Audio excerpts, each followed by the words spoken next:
असफलता एक चुनौती है स्वीकार करो, क्या दूरी रह गई देखो और सुधार करो। जब तक सफल ना हो नींद चैन को त्यागो तुम, संघर्षों का मैदान छोड़ मत भागो तुम। कुछ किए बिना ही जय जयकार नहीं होती, कोशिश करने वालों की कभी हार नहीं होती। और इसी पंक्ति को अपने जीवन में जिया है श्री विकास सर्वे ने। जैसा कि मैंने बताया था कि पहले अटेम्प्ट में उनका प्री भी क्लियर नहीं हो पाया, दूसरे अटेम्प्ट में प्री मेंस दिला के इंटरव्यू तक पहुंचे और फाइनल सिलेक्शन नहीं हुआ। तीसरा अटेम्प्ट फिर दिया, प्री हुआ, मेंस हुआ, इंटरव्यू तक पहुंचे, फिर फाइनल सिलेक्शन नहीं हुआ। बड़े-बड़े लोग टूट जाते हैं ऐसा बार-बार असफलता से, लेकिन उन्होंने अपना चौथा अटेम्प्ट दिलाया, फिर प्री हुआ, मेंस हुआ, इंटरव्यू हुआ और इस बार सीधा डिप्टी कलेक्टर बने।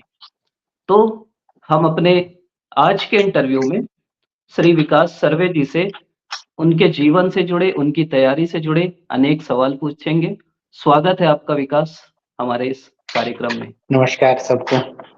थैंक यू राजन। विकास विकास आप लोग के लिए सर होंगे, मेरे लिए दोस्त हैं, मतलब हम लोग साथ में ही पढ़े हैं स्कूल में। तो कुछ सवाल तो होंगे कि उनकी तैयारी कैसे हुई, कुछ हम लोगों ने यूट्यूब पे एक पोल कराया था और सवाल भी पूछे थे कि आप क्या-क्या सवाल पूछना चाहते हैं। बहुत सारे लोगों ने 60-70 लोगों ने अपने-अपने सवाल भेजे हैं। सभी सवालों को हम पूछने का प्रयास करेंगे। इंटरव्यू हो सकता है लंबा हो जाए और उनके जो व्यक्तिगत जीवन है असफलता से वो कैसे उभरे, मेंस की तैयारी कैसे की, पेपर वाइज़ स्ट्रेटजी क्या थी, प्रीलिम्स के लिए उन्होंने क्या किया, ऐसे अनेक सवाल, मोटिवेट खुद को कैसे रखा, जैसे जो भी सवाल हैं वो हम इनसे पूछेंगे। तो पहला सवाल जो हम विकास के ऊपर दागेंगे, वो ये है कि जब इतनी मेहनत करने के बाद फाइनली आपका नाम आया कि आप सेलेक्ट हो गए हैं और डिप्टी कलेक्टर बन गए, तो वो फीलिंग कैसी थी आपकी? कैसा लगा आपको? बहुत सुखद अनुभव था। मतलब ये एक सपने के सच होने जैसा था। अ, मतलब अगर कहूँ तो गुलजार जी की एक लाइन है कि जिसे ढूँढते-ढूँढते कई बरस बीत गए, अचानक वो सामने आ जाए तो पागल ही हो जाऊँ। तो जो मेरी स्थिति थी वो पागल जैसी थी। मतलब बहुत खुशी ये जिसे जैसे मैंने कहा कि शब्दों में बयान नहीं किया जा सकता। ये लगा कि अब हम बेरोज़गार से नहीं रहे। अब वो जो प्री मेंस इंटरव्यू का दुष्चक्र है उसमें नहीं फँसना पड़ेगा। ये इसका अंत हो गया। और जब ये जो 3 पीएससी थे 2017, 2018, 2019 ये तीनों जब रिज़ल्ट आए थे तो मुझे रात भर नींद नहीं आई थी। 17 और 18 में दुःख के कारण और 19 में खुशी के कारण। तो वही है, खुशी बहुत थी। तो अगला सवाल ये है कि इतना समय क्यों लगता है? बहुत सारे दोस्तों ने हमारे पूछा है कि 3 साल, 4 साल और मैक्सिमम टॉपर्स को लगता है। तो आपको इतना समय क्यों लगा? और आखिरी अटेम्प्ट जिसमें आपका सिलेक्शन हुआ, उसमें आपने अपने अंदर ऐसा क्या सुधार किया जिससे आप फाइनली सेलेक्ट हो पाए? क्या गलतियाँ रही आपकी और आपने क्या उनको कैसे दूर किया? देखिए ये सबका अलग-अलग हो सकता है कि मैंने क्या गलती की, वो ज़रूरी नहीं कि आप भी वो वही गलती कर रहे होंगे। अ, पर जो पहले जो गलतियाँ थी उसमें एक था कि मैं या कई लोग जो शुरू-शुरू प्रिपरेशन स्टार्ट करते हैं, वो जो पैटर्न है सीजीपीएससी का उसको नहीं समझ पाते। वो सिलेबस को ध्यान दिए बिना पढ़ते हैं, जैसा मैंने भी किया। प्रीवियस ईयर क्वेश्चंस को नहीं देखते और बस पढ़ते जाते हैं। मतलब ये मेरे साथ भी हुआ कि मैं बस जो बुक मिला और पढ़ते जा रहा हूँ। जबकि क्या पढ़ना है उससे महत्वपूर्ण होता है क्या क्या नहीं पढ़ना है, क्या छोड़ना है। तो आप एक रेल के डिब्बों की तरह मत पढ़िए कि एक सब्जेक्ट को पहले पढ़िए फिर दूसरे सब्जेक्ट को। आप सब्जेक्ट को सेंट्रलाइज़ कीजिए। आप हर सब्जेक्ट में दूसरे को डाल सकते हैं, और ये आप आपके मेंस के आंसर में भी कर सकते हैं। आप संविधान के आंसर में इतिहास डाल सकते हैं, इतिहास के उत्तरों में अर्थशास्त्र डाल सकते हैं। तो ऐसा मैंने कुछ-कुछ किया, और जिससे जो मेरे मार्क्स हैं वो बढ़े। दूसरा मैंने जो था कि जो आंसर राइटिंग था उसमें कुछ बदलाव किए, जैसे मैं पॉइंट वाइज लिखने लगा ज्यादातर। जो नहीं पता है उसका, जिसे या जिसमें कम पता है वो उसका वो कर दिए कि फॉन्ट उसका बड़ा कर दिए, दो दो शब्दों के बीच का जो गैप है वो बढ़ा दिए, तो भरा भरा दिखता था। जिसमें ज्यादा पता है उसको पॉइंट वाइज लिखा, बहुत छोटा छोटा लिखा, तो ज्यादा से ज्यादा चीजें उसमें समाहित कर सकते थे। बुलेट्स टेबल बनाए, मैप बनाए, तो इस तरीके से थोड़ा थोड़ा हर जो प्रश्न थे उसमें नंबर बढ़ते गए, और ठीक ठाक नंबर आ गए सभी में। सही बात है। एक सवाल जिसका जवाब आप सबसे अच्छा दे सकते हैं। देखिए, बहुत सारे बच्चे हैं जो अभी प्रीलिम्स में असफल हुए होंगे। बहुत लोग मेंस में असफल होते हैं, क्योंकि दिलाने वाले 1 लाख हैं, सेलेक्ट होने वाले 250 हैं, और कुछ फिर इंटरव्यू में भी असफल होंगे। तो ये जो असफलता होती है, उससे कैसे डील करें हम? उस समय डिमोटिवेशन भी होता है, एक क्या बोलेंगे, डिप्रेशन भी आता है बहुत सारे लोगों को। तो कैसे उसको डील करें? उस समय क्या माइंडसेट रखें, क्या सोचें, और कैसे फिर आगे तैयारी के लिए आगे बढ़ें? मतलब आपने कैसे उससे पार पाया था? देखिए, डिप्रेशन तो सबको होता है। मतलब वो जो बोलते हैं ना कि डर सबको लगता है, गला सबका सूखता है, तो ये सबके साथ होता है। अगर आपके साथ हो रहा है तो ये नॉर्मल है। अगर 15 दिन में 1 बार, महीने में 1 बार, 2 बार अगर आपके साथ हो रहा है तो ये बिल्कुल नॉर्मल है, इसमें घबराने की ज़रूरत नहीं है।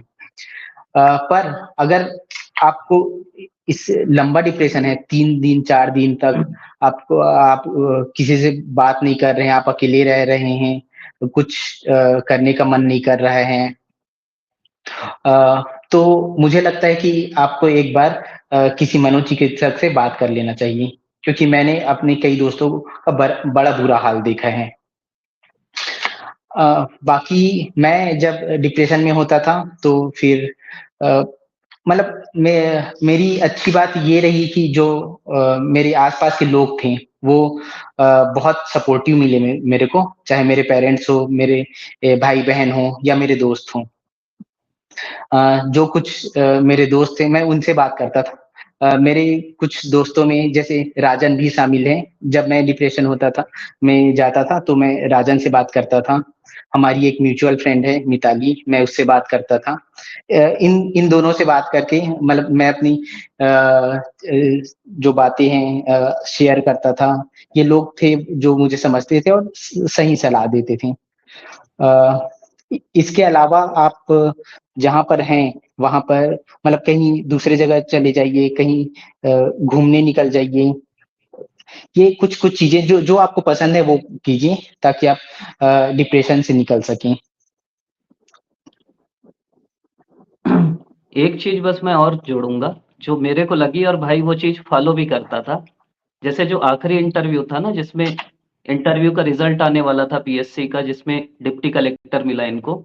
उस दिन शाम को हम लोग बात कर रहे थे और ये बोल रहा था कि भाई मेरे को ना वेब सीरीज़ बता, जब सेलेक्ट नहीं होऊँगा ना तो कौन-सी वेब सीरीज़ देखूँगा।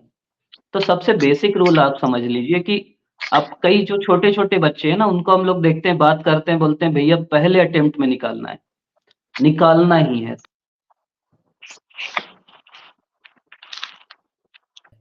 कि भाई मतलब अगर धोखे से नहीं हुआ, तो फिर क्या होगा? तो आपको ना जो आपका बुरा हो सकता है, मतलब जो भी किसी भी चीज़ में मैक्सिमम बुरा हो सकता है, आप एग्ज़ाम दिला रहे हैं, ज़्यादा से ज़्यादा नहीं होगा, तो आप वो सोच लीजिए। तो फिर वो होता भी है ना, उससे कम ही बुरा होता है, तो दुःख कम होता है। इसी कड़ी में एक और सवाल जो सबसे ज़्यादा अभी पूछे जाने वाला सवाल है, छत्तीसगढ़ में पीएससी प्री के बाद जो सबसे प्यारा खेल खेला जाता है, सबसे अच्छा खेल खेला जाता है, उसको बोलते हैं कट ऑफ का खेल। अभी 1 महीना वही खेल खेला जाता है। आपने भी पीएससी प्री दिलाया था, उसके बाद कैसे बच्चे डील करें? बहुत सारे बच्चे हैं जो बॉर्डर में होंगे, जिनको समझ में नहीं आ रहा है कि कितना कट ऑफ जाएगा। कट ऑफ सही में कोई नहीं बता सकता, लेकिन कैसे वो डील करें? वो मेंस की तैयारी करें या कट ऑफ मिलाते रहें? क्या करना चाहिए? उनके लिए क्या सलाह देंगे आप? देखिए, अगर आप पीएससी में आए हैं, आपको तैयारी करना ही है, तो फिर आप कट ऑफ क्यों देख रहे हैं? आपको तो पीएससी दिलाना ही है। अगर आप मान लीजिए मैं पूछता हूँ कि अगर आपका इस बार नहीं होता है, तो आप क्या करेंगे? आप छोड़ तो नहीं देंगे एक बार में, आप फिर से तैयारी करेंगे, अगली बार के लिए तैयारी करेंगे। तो आपका हो ना हो बॉर्डर के इस तरफ रहें या उस तरफ, आप अपनी तैयारी, अपने मेंस की तैयारी रखें। राजन ने भी अपने वीडियो में बताया है कि भाई आप कट ऑफ के फेर में मत पड़िए, आप अपनी तैयारी करते रहिए। आप इस साल नहीं दिलाएंगे तो अगले साल दिलाएंगे। पर हाँ, अगर आपको ये लग रहा है कि मेरा नहीं होगा, तो भी जैसे मेंस में लोग तैयारी करेंगे अभी, वैसा करते रहिए। आप उनके साथ साथ जो मेंस के पेपर हैं उनको हल करते रहिए। अगर अगर रिजल्ट कुछ समय में आ जाएगा, अगर आया तो फिर आप इस बार मेंस लिखेंगे, अगर नहीं आया, आपके अनुरूप नहीं हुआ, तो आप अगली बार लिखेंगे। लिखना तो है ही, प्री दिलाना तो कभी मकसद था ही नहीं। आपको तो एक प्री मेंस इंटरव्यू दिला के एक आपका मनचाहा पद चाहिए ना, तो आप प्री कट ऑफ के फेर में क्यों पढ़ रहे हैं? बिल्कुल सही बात भाई। एक चीज़ और, चलिए अब उन लोग को मेंस, ऐसे बहुत लोग हैं जो गारंटेड हैं कि उनका मेंस हो जाएगा। कुछ ऐसे हैं जो बॉर्डर में हैं, वो आपकी बात सुन के हो सकता है कि हम लोग की बात नहीं सुनते, लेकिन भाई डिप्टी कलेक्टर की बात सुनो यार। तो वो बोल रहे हैं मेंस की तैयारी करो, क्योंकि वही चीज़ है ना, धोखे से अगर आपका हो गया मेंस, तो फिर तो आप वैसे भी बाहर हैं, तो तैयारी तो करना ही पड़ेगा। तो आपसे अगला सवाल ये है, जो बहुत लोग पूछ रहे हैं कि अभी जो हमारे को करीब साढ़े 3-4 महीने बचे हैं, 4 तो नहीं, साढ़े 3 ही बोलेंगे, तो उसमें कैसे तैयारी करें? मेंस के कैसे प्रिपेयर करें? क्या अपना शेड्यूल रखें? टेस्ट सीरीज़ को कितना समय दें? क्या-क्या हमारा मेन गोल होना चाहिए कवर करने का? कितने बार रिवीज़न करें? मतलब कैसे पढ़ाई करें? मेन चीज़ ये है। खासकर जो पहली बार मेंस दिलाने वाले हैं, उनके अंदर ये ज़्यादा सवाल है। और आप कैसे करते थे? देखिए, अ, हो सकता है आपकी स्ट्रेटेजी अलग हो, मैं अपनी बता देता हूँ। अ, प्री प्री आपका क्लियर हो रहा है, इसका मतलब आपके पास ठीक-ठाक नॉलेज है। तो अभी इन 3 महीनों में आप उसको रिवीज़न करते रहिए, ताकि आपके पास आपने जो नॉलेज गेन किया था वो भूले ना। तो रिवीज़न बहुत ज़रूरी है। दूसरी चीज़, आप ज़्यादा से ज़्यादा टेस्ट सीरीज़ दिलाइए। टेस्ट सीरीज से क्या होगा, वो फिनिशिंग आएगी आपके उत्तरों में। आप एक बार लिखेंगे, उसके बाद खुद देखेंगे, खुद ही चेक करेंगे, तो भी आपको समझ में आएगा कि क्या-क्या आपने गलतियाँ की हैं। अगर दूसरे कोई आपका कॉपी चेक करते हैं, तो वो जो फीडबैक देते हैं, उसको बहुत ध्यान से देखिए, और उसके उनके अनुरूप अपने उत्तर को परिष्कृत और परिमार्जित कीजिए। क्योंकि जब दूसरे चेक करते हैं, तो एक दूसरे नज़रिए से हमारे उत्तर को देखते हैं। हो सकता है हम जिन चीज़ों को पकड़ नहीं पाए, सामने वाले ने उसको पकड़ लिया, तो दूसरे के फीडबैक से भी लीजिए। सिलेबस के अकॉर्डिंग, जो मेंस का सिलेबस है, उसको देखिए। जो जितने भी टॉपिक्स हैं, उनको उनके बारे में आपको 100 शब्दों में पता होना चाहिए। मेरे को याद है, जब मैं तैयारी कर रहा था, तो 2018 पीएससी में नूपुर उपाध्याय मैम का सिलेक्शन हुआ था। तो उनका इंटरव्यू मैंने देखा था, तो उन्होंने कहा था कि जब मेरा प्री निकल गया था, तो मुझे रतनपुर के राजाओं के बारे में भी नहीं पता था। पर मैंने क्या किया कि सिलेबस उठाया, और हर टॉपिक के बारे में 5 से 6 पॉइंट नोट कर लिए, और वहाँ पे फिर मैंने मेंस दिलाया। और आप देखेंगे कि उनको वो टॉप रैंकर्स में से एक थी। तो यही चीज़ मैंने भी फ़ॉलो की, और मैं सलाह दूँगा कि आप भी इसे ही अपना सकते हैं। बिल्कुल सही बात है भाई ये। मतलब मेंस अगर आपको निकालना है ना, तो मेंस कहीं भी ज्ञान का खेल नहीं है। मैं एक बार आपको बताया अभी, जैसे पर्सनल उदाहरण देता हूँ। मेरा पॉलिटिकल साइंस में बीए ऑनर्स है, गोल्ड मेडल था।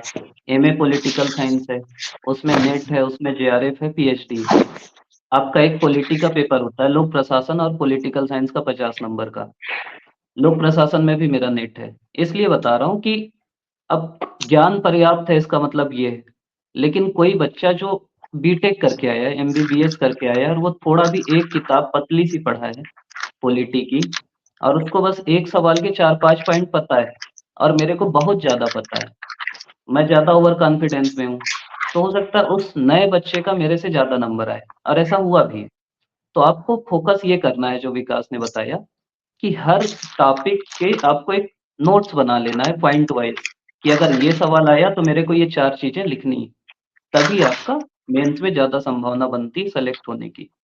अगला सवाल जो दर्शकों ने पूछा है या हमारे भाई-बहनों ने पूछा है, वो बोले कि पढ़ते हैं ना तो भूल जाते हैं। मतलब रिवाइज़ तो हर कोई बोलता है कि रिवीज़न करो, लेकिन पढ़ो फिर भूल जाते हैं, फिर पढ़ते हैं, फिर भूल जाते हैं। इतना बड़ा समंदर है सिलेबस, तो कैसे रिवाइज़ करें? क्या-क्या तरीके हो सकते हैं जो आपने फ़ॉलो किए थे रिवीज़न के लिए? अ, रिवीजन के लिए 2-3 चीज़ें कर सकते हैं आप। जो मैंने किया था मतलब बेसिकली मुझे भी राजन ने ही बताया था। बस ये है कि आप अभी उस वीडियो में डाला तो आपको पता चला। मुझे जब मैं प्रिपेयर कर रहा था तो उससे पहले पता चल गया।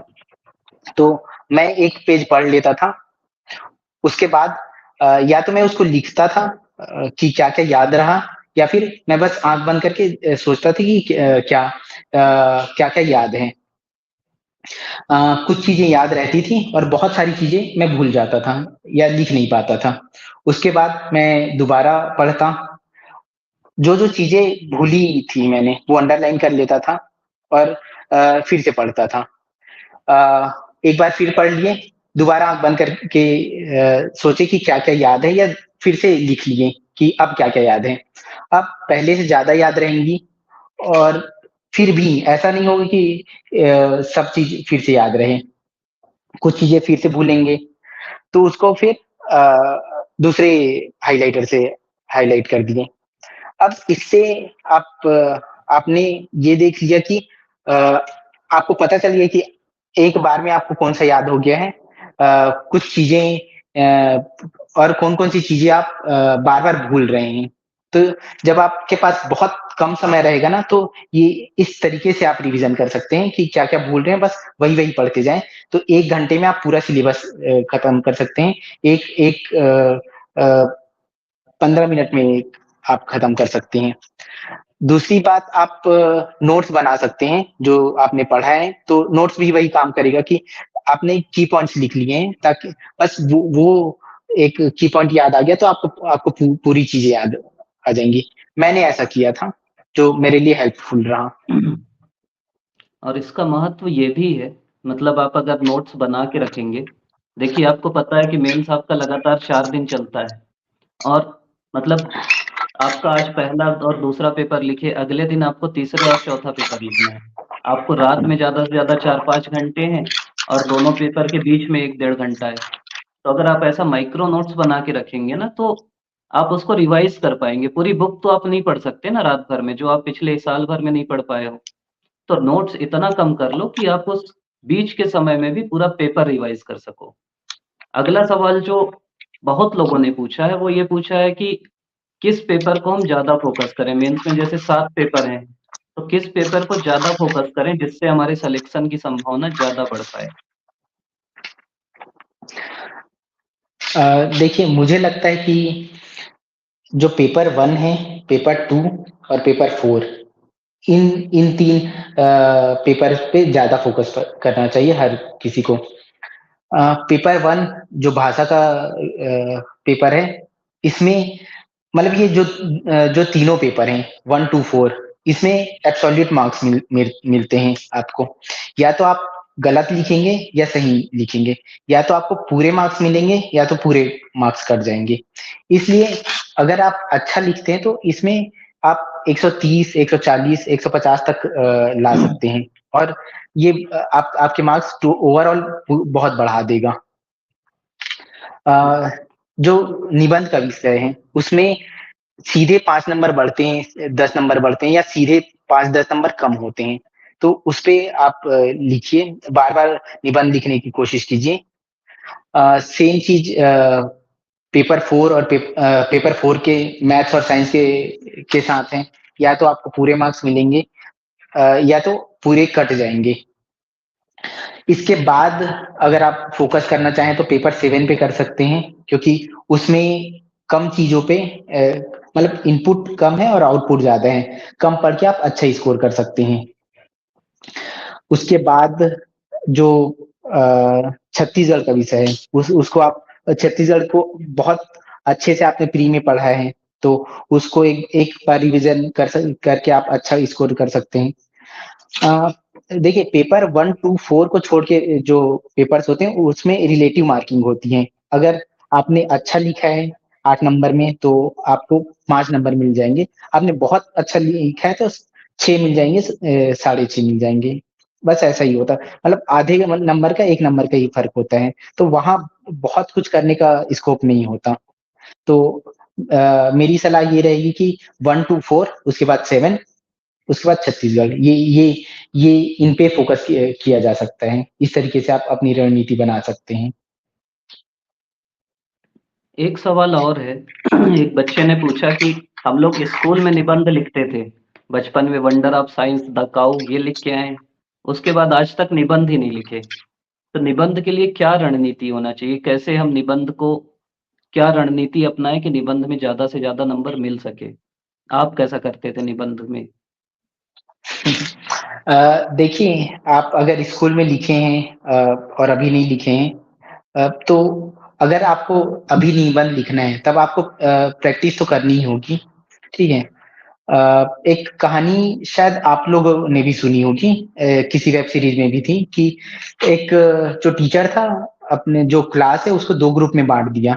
उसने दोनों को मटके बनाने के लिए बोली। एक जो ग्रुप था उसको बोला एक ही मटका बनाना था, पर परफेक्ट मटका बनाना था।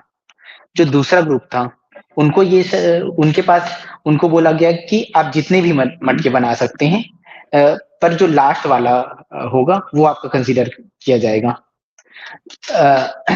जो पहला वाला था वो परफेक्शन, एक ही मटके में परफेक्शन लाना चाहता था, पर जो दूसरा ग्रुप था उसने पहले बिगाड़ा, फिर दूसरा मटका बनाया, थोड़ा अच्छा बनाया, फिर उससे अच्छा बनाया, फिर उससे अच्छा बनाया। और उनका जो आखिरी मटका था वो पहले ग्रुप से काफ़ी अच्छा था। इस कहानी को बताने का उद्देश्य ये है कि आप कर के सीखिए। ये मत सोचिए कि मैं सारा चीज़ पढ़ लेता हूँ, उसके बाद मैं जब भी लिखूँगा सर्वश्रेष्ठ लिखूँगा, ऐसा कभी नहीं होगा। आप सारा चीज़ कभी नहीं पढ़ पाएँगे।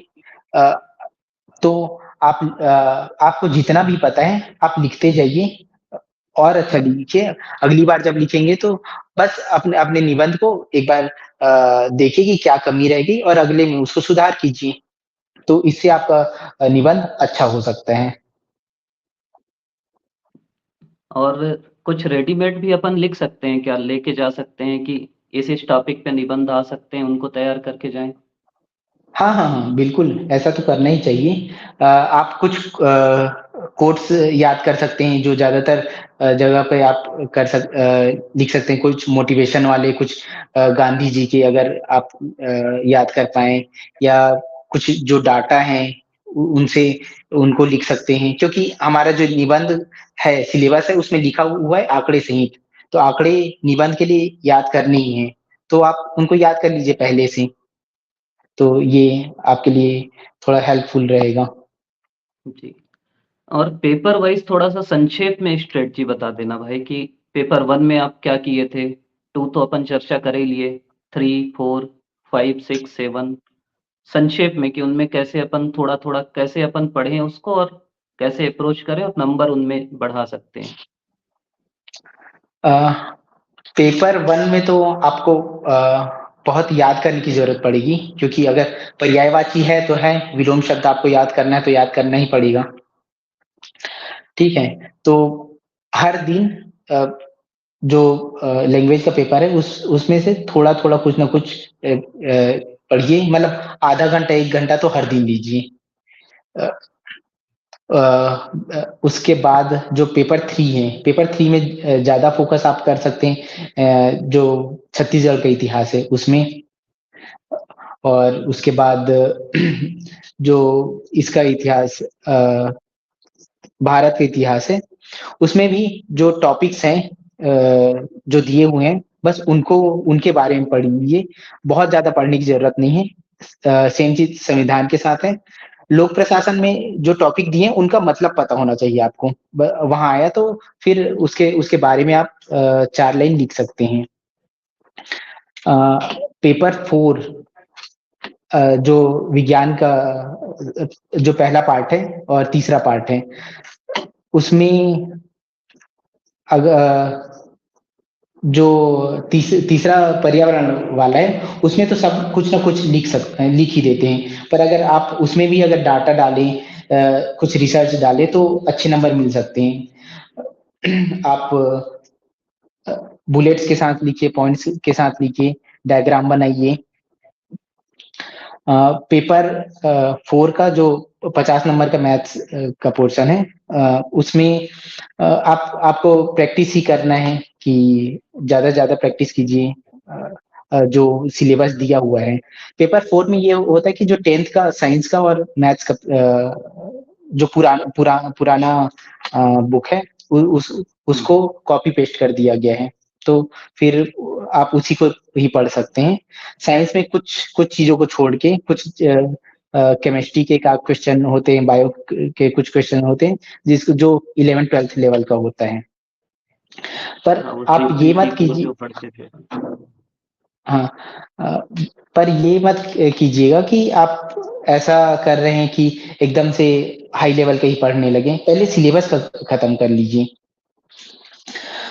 उसके बाद जो पेपर 5 दर्शन का है, सॉरी पेपर 5 इकोनॉमिक्स वाला पोर्शन है, उसमें भी कुछ डाटा जो बजट के डाटाज़ हैं, उसको अगर आप उपयोग कर सकते हैं अपने उत्तरों में, तो उनका उपयोग कीजिए। दर्शन शास्त्र में ये रहेगा कि दर्शन जो विषय जो टॉपिक दिए हुए हैं, उनको किसने कहा है, किसने क्या कहा है, इनके साथ ही अगर आप कोट करके लिखेंगे तो वो उत्तर थोड़ा-सा प्रभावशाली रहेगा। वही चीज़ समाजशास्त्र में भी होगा कि कांट ने क्या कहा था या बर्कले ने क्या कहा था। इस चीज़ को आप कोट करेंगे तो थोड़ा अच्छा रहेगा आपका आंसर, वो थोड़ा एनहांस होगा। पेपर 6 का जो पार्ट 3 है, उसको आप जो प्री है उसमें पढ़ते ही हैं, बहुत अच्छे से पढ़ते हैं, तो उसमें बताने की ज़रूरत नहीं है बहुत ज़्यादा। पेपर 7 में आप उनके जो वेबसाइट्स हैं, उनसे पढ़ सकते हैं। न्यूज़पेपर में कुछ चीज़ें आती हैं, उनसे पढ़ सकते हैं। अब आप वेबसाइट में जाइए और उनमें अबाउट अस दिया रहता है, तो उन्होंने जो अपने बारे में कहा है, उसको पढ़ लीजिए। और मैंने देखा है कि एलआरसी लैंड रेवेन्यू कोड भू राजस्व संहिता के क्वेश्चंस कुछ आते हैं, वो सिलेबस में नहीं है, पर उसको थोड़ा-सा पढ़ लीजिए क्योंकि अभी उसको हम लोग सेलेक्ट होने के बाद अभी पढ़ रहे हैं। पर उससे अगर क्वेश्चन आए हैं 2-3 साल से में तो उनको पढ़ लीजिए। अगला सवाल जो कई लोगों ने पूछा है वो ये है कि टेस्ट सीरीज का महत्व क्या है? मतलब हर कोई बोलता है कि टेस्ट सीरीज दिलाओ मेंस के लिए। तो क्या है टेस्ट सीरीज का महत्व? दिलाना चाहिए कि नहीं दिलाना चाहिए? देखिए टेस्ट सीरीज तो सच में बहुत महत्वपूर्ण है, सिर्फ मेंस के लिए नहीं, प्री के लिए भी। अगर आप प्री में दिलाते हैं तो 3 तरीके की चीजें होंगी, या तो क्वेश्चंस बन जाएंगे या तो नहीं बनेंगे, या फिर तो आपको हो सकता है बन जाए, मतलब उसमें थोड़ा-थोड़ा याद आते रहेगा, पर ऐसा लगेगा कि इसको पढ़ा है पर याद नहीं आ रहा है। जो बन गए, उसमें इसका मतलब ये है कि आपको याद है पूरा, उसका एक रिवीजन हो गया। जो नहीं बने, उससे ये पता चलेगा कि आपने वो वाला पोर्शन नहीं पढ़ा है या आपने महत्वपूर्ण नहीं है ये सोच के छोड़ दिया था या बिल्कुल भी याद नहीं है, तो उसको जाके पढ़ लीजिए। तीसरा जो आएगा उसमें आपको आपने पढ़ा था पर आप याद नहीं कर पा रहे हैं, आप रिकॉल नहीं कर पा रहे हैं। इसका मतलब ये है कि उसमें उसको रिवीजन करने की ज़रूरत है।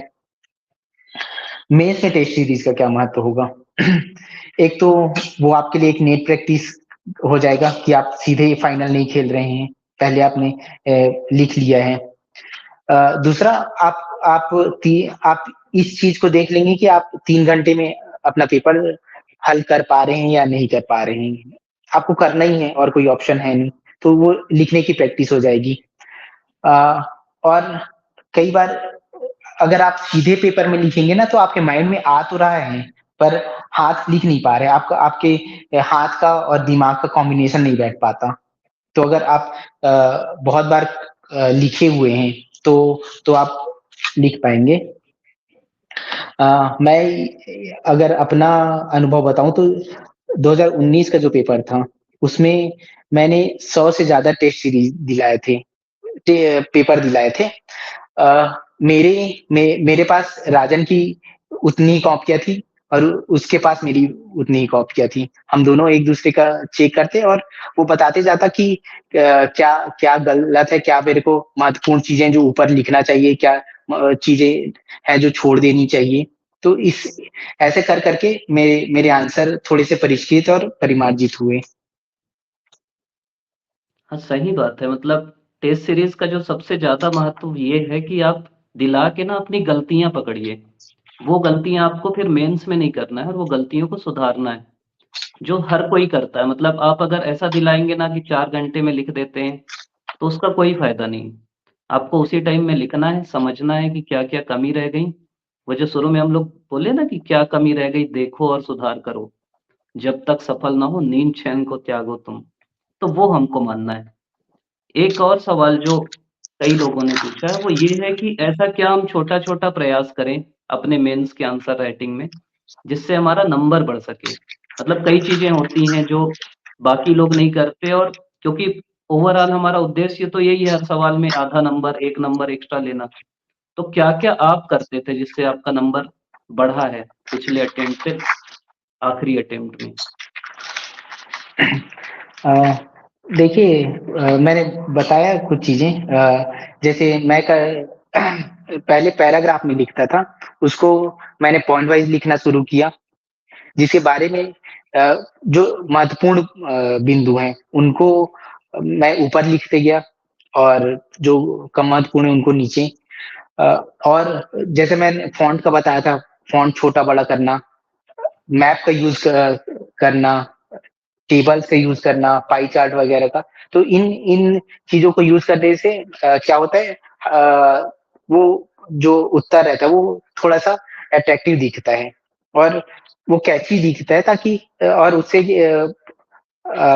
जो चेकर है उसके माइंड में एक अच्छा प्रभाव पड़ता है।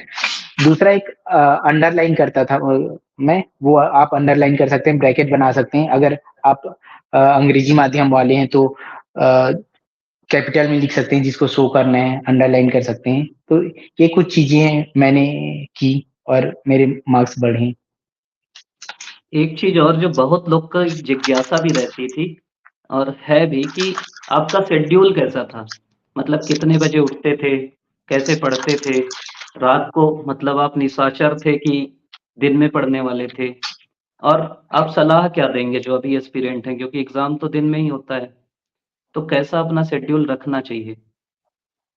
मतलब एक आइडियल तो नहीं बोलूँगा लेकिन एक मोटा-मोटा आप बता सकें कि कैसा रखना चाहिए?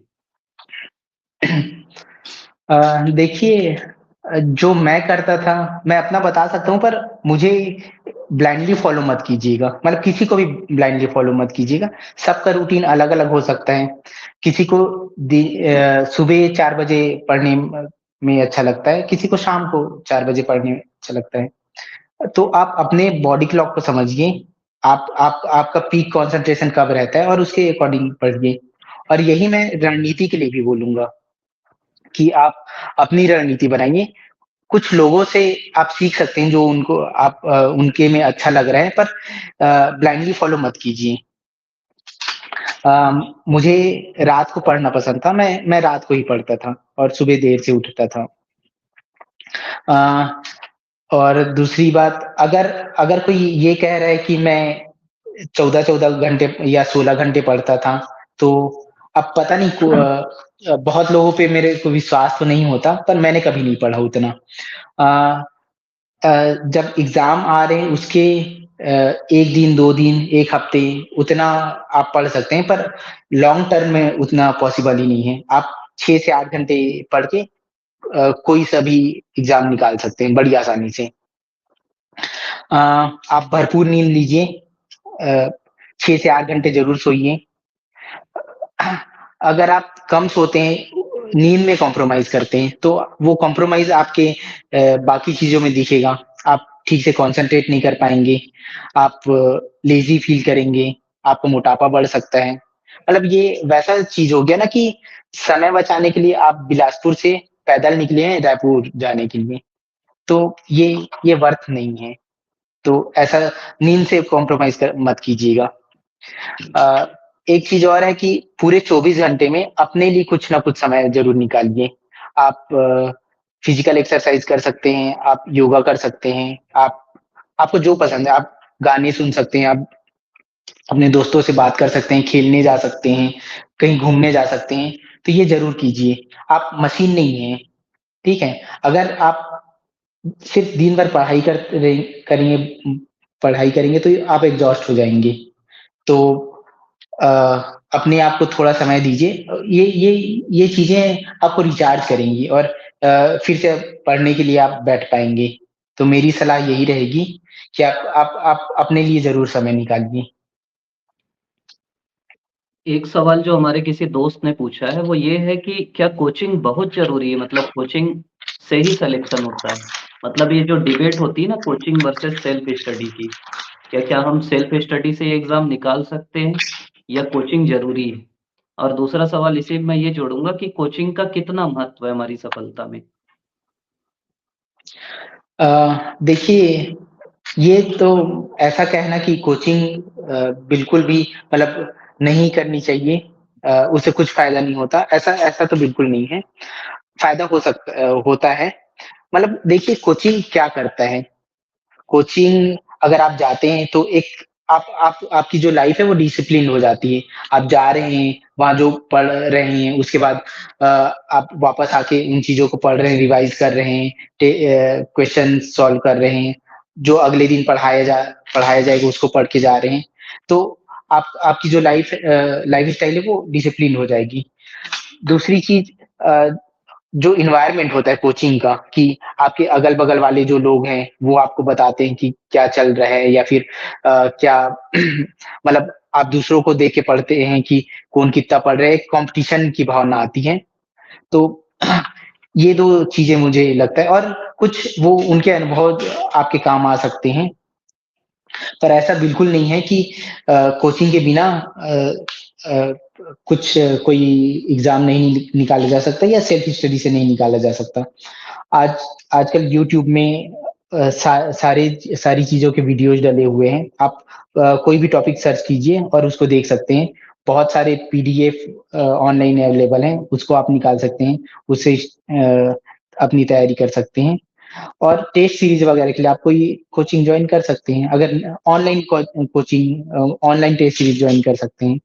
तो दोनों का अपना-अपना महत्व है, पर ऐसा बिल्कुल नहीं है कि अगर कोचिंग नहीं करेंगे तो आपका सिलेक्शन नहीं होगा। मेरे कई दोस्त हैं जिन्होंने बिना कोचिंग के सफलता पाई है और आप भी कर सकते हैं। जी। एक और सवाल जो है वो ये है कि पीएससी बनाम व्यापम की जो बात है, कई लोग बोलते हैं कि आप पीएससी दिला रहे हैं तो इधर-उधर मत भटकिए, केवल पीएससी दिलाइए। कुछ बोलते हैं कि बाकी एग्ज़ाम भी दिलाते रहिए, देखते रहिए, अपने को परखते रहिए। तो इसमें आपका क्या विचार है? क्या करना चाहिए? जैसे अभी भी व्यापम की भी बहुत सारी पोस्ट आएँगी, पीएससी से क्या वो भटकाव है या बीच-बीच में दिलाते रहना चाहिए? आप कैसा करते थे? देखिए आप अगर डेडिकेटली पीएससी की ही तैयारी कर रहे हैं, तब तो उसी की ही करते रहिए। अ, मैं ये तो बिल्कुल नहीं बोलूँगा कि अगर व्यापम के एग्ज़ाम आ रहे हैं तो आप छोड़ दें। व्यापम और जो पीएससी है उसके बहुत सारे सिलेबस लगभग सेम रहते हैं। उसमें भी जीके, छत्तीसगढ़, मैथ्स, रीजनिंग पूछे ही जाते हैं। तो अगर आप जाना नहीं भी चाहते व्यापम के किसी पोस्ट में, तो भी आप दिला लीजिए। ये आपकी तैयारी को इम्प्रूव ही करेगा, उसे एक नेट प्रैक्टिस ही की तरह ही मानिए। मैंने भी जितने भी व्यापम के एग्ज़ाम निकले वो दिलाए थे, जो हेल्पफुल ही रहे। जी।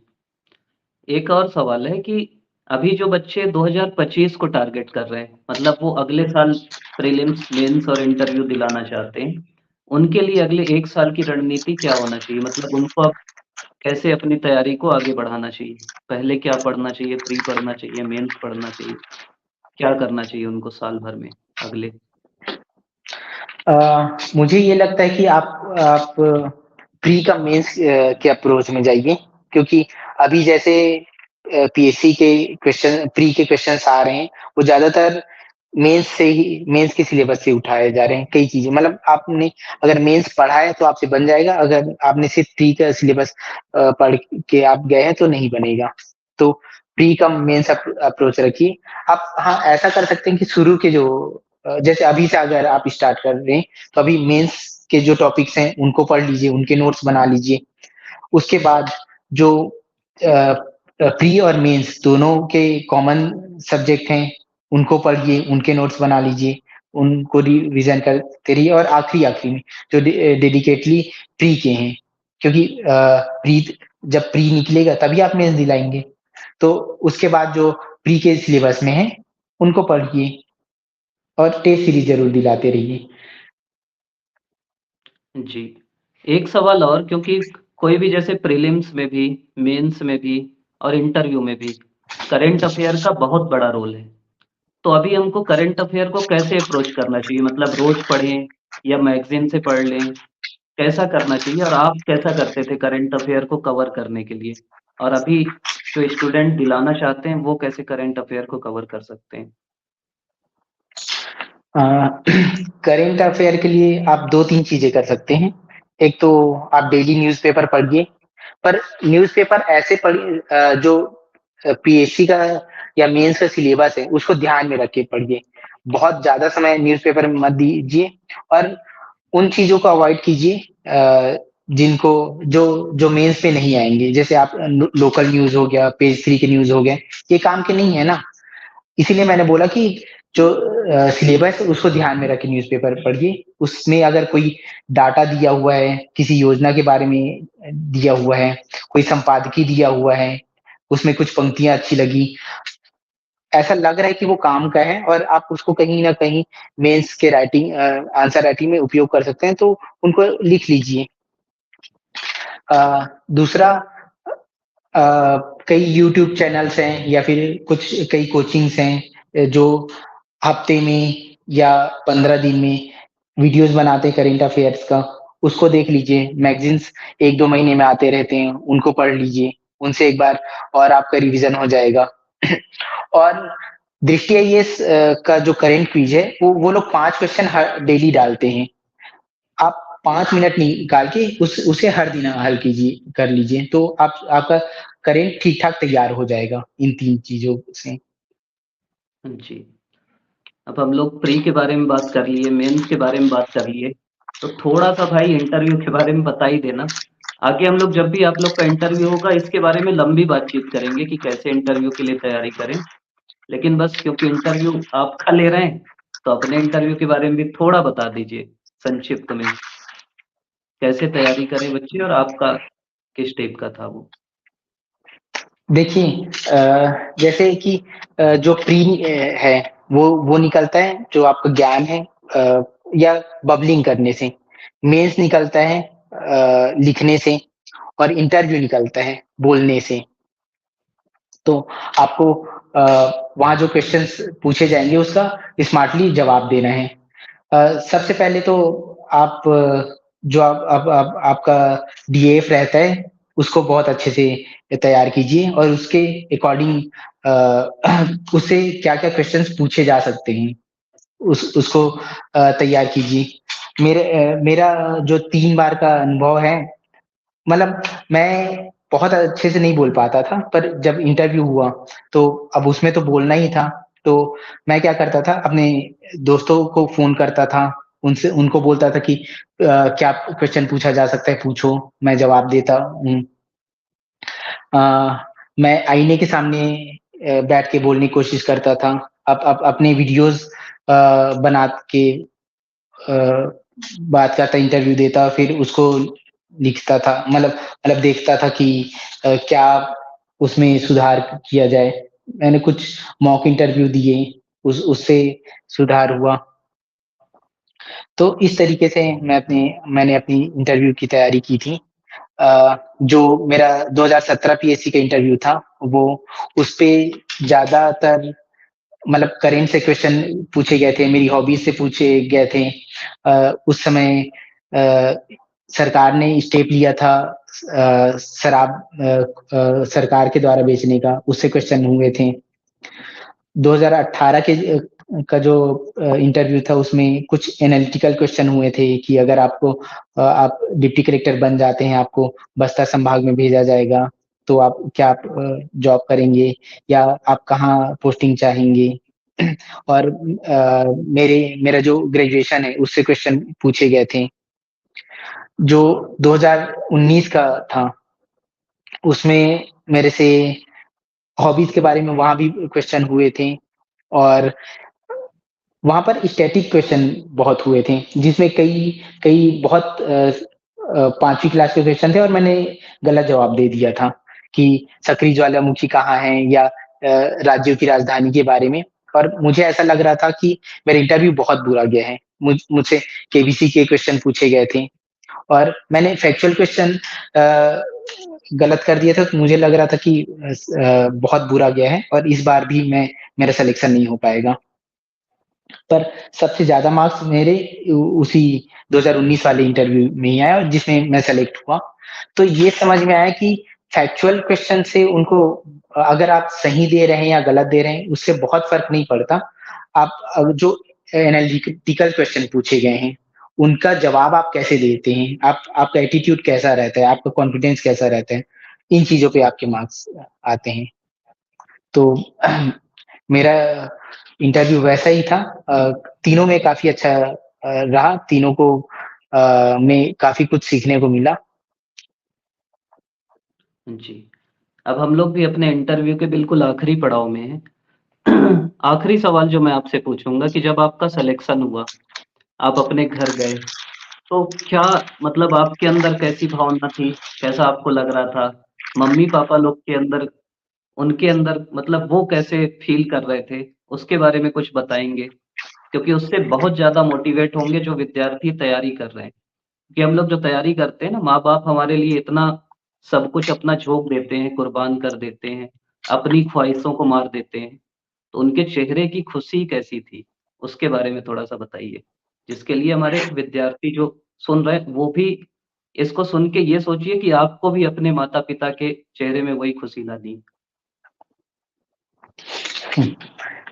देखिए जो जिस दिन रिज़ल्ट आने वाला रहता है, सबको पता रहता है कि जब इंटरव्यू का लास्ट डे रहता है, उसी दिन पीएससी रिज़ल्ट दे देते हैं। अब ये दिमाग में दिन भर चलते ही रहता है। अगर आप खाली रहेंगे तब चला गया था। अ, शाम को जब मैं लौट रहा था, मतलब रास्ते में ही था, तब रिज़ल्ट आया और वो जो डाउनलोड होने का 10 सेकंड, 20 सेकंड 1 मिनट लगा, उसमें हार्ट बीट बहुत बढ़ गया था कि इस बार क्या होगा, इस बार क्या होगा? अ, जब अपना नाम देखा, तो फिर मतलब मेरा सिलेक्शन हो गया, सही में मैं डिप्टी कलेक्टर बन गया हूँ। अ, कुछ समय तो मुझे अब खुद विश्वास करने में लगा कि हाँ, ऐसा हो गया है। अ, फिर मैं घर आया, मम्मी को बताया, पापा को बताया। मम्मी पापा खुशी से एकदम से मतलब रोने लगे, भैया आ गए थे। मतलब तीनों के चारों के आंखों में आंसू थे। मतलब अब इसको और कैसे बताऊं, मतलब इसको बयान नहीं किया जा सकता। जिन उन्होंने मतलब शायद मुझसे पढ़ तो मैं रहा था, पर संघर्ष शायद मेरे घर वालों ने भी किया था मेरे साथ। मतलब सफल ये बोल सकते हैं कि सफलता किसी एक की नहीं होती है, वो दिखती किसी एक की है, पर उसके पीछे बहुत लोग जुड़े हुए होते हैं, जिसमें जो मेरे माता पिता हैं, मेरे भाई बहन हैं, मेरे परिवार वाले हैं, उनका बहुत बड़ा हाथ है, उनका बहुत सपोर्ट रहा। जी। बस मैं ये सवाल इसलिए पूछा कि जो भी आप सुन रहे हैं, आप एग्ज़ाम दिलाने वाले हैं, तो आपको ना पूरा-पूरा अपना ये प्रयास करना है कि वही खुशी जो विकास ने अपने माता-पिता के चेहरे में दी, जो उनके आँसू निकले खुशी के, वो आँसू आपको भी लाना है। जो आप लोग बोलते हो ना कि मोटिवेशन नहीं आता, अपने अंदर वो लाओ ना यार कि माँ-पिता के अंदर मतलब माँ-पिता को वो खुशी देना है, देखना कैसे मोटिवेशन आएगा। तो अंत में बस सबसे पहले तो अंत में मैं भाई को धन्यवाद दूँगा कि इतना लंबा वो समय निकाले अपना और साथ ही साथ अब इनसे मैं नहीं बोला हूँ, लेकिन आप लोग को मैं बोलूँगा कि जो भी आपके सवाल अभी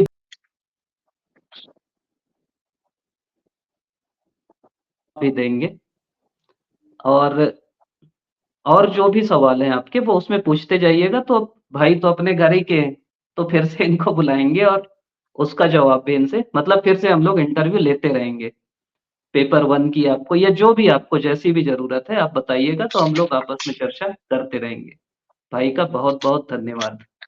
ओके, थैंक यू राजन, आप सबको धन्यवाद। सभी को धन्यवाद वीडियो देखने के लिए भी।